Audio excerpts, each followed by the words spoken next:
Sir మా ఆదుర్దా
party అధ్యక్షుడిని plus జిల్లా కృష్ణా జిల్లా వైఎస్ఆర్సీపీ కార్యదర్శిని.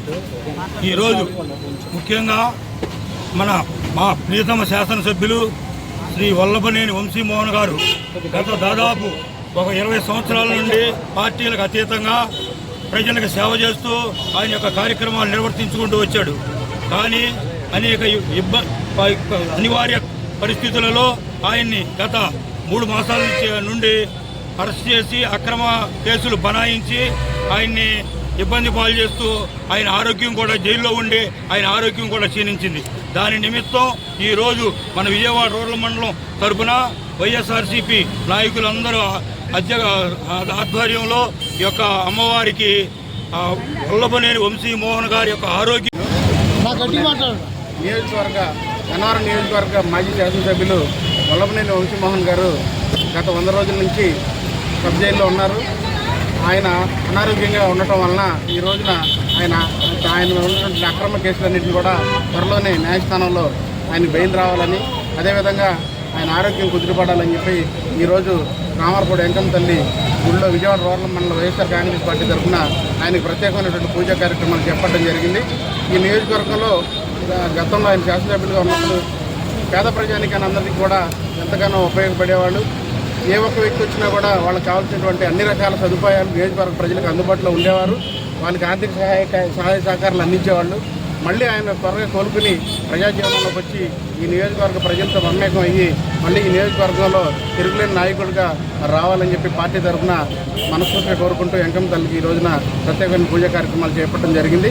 ఆయన వారి కుటుంబ సభ్యులందరూ కూడా ఆయురారోగ్యాలతో ఉండాలని, నియోజకవర్గంలో ఉన్నటువంటి కార్యకర్తలందరూ కూడా మరి మంచి జరగాలని చెప్పి ఈరోజు అమ్మవారిని కోరుకోవడం జరిగింది. ఇక్కడికి అంకమారికి వచ్చి మా వల్లభనేని వంశీమోహన్ గారు ఆయన చేసిన మేలు గురించి నియోజకవర్గం మొత్తానికి తెలుసండి. ఈరోజు ఆయన సకల బాధలు పడుతున్నారు జైల్లో ఉండి. కానీ ఇది ఎలా జరుగుతుందనేది సకల ప్రజానికానికి తెలుసు. మేమందరం ఒకటే అనుకున్నాము, ఆయనకి సకల దేవుళ్ళ కృప ఆయనకి ఉండాలని చెప్పి ప్రతి ఒక్క దేవుడికి మేము నమస్కారం చేసుకుని రోజు లేదండి. అందులో భాగంగానే ఇవాళ రామారపాడంలో అత్యంత శక్తిగలవంతమైన వెంకమారి గుడికి వచ్చి మరి ఆయన పేరున అర్చన చేయించి 108 కొబ్బరికాయల సమర్పణ అనేది చేయడం జరుగుతుంది. మరి ఆయన త్వరగా కోలుకొని మరలా గన్నవరం నియోజకవర్గంలో యథాతథిగా ప్రజలందరితో మమేకమై ఎన్నో సేవా కార్యక్రమాలు చేపట్టాలని మనస్ఫూర్తిగా మేమందరం కోరుకుంటున్నాం.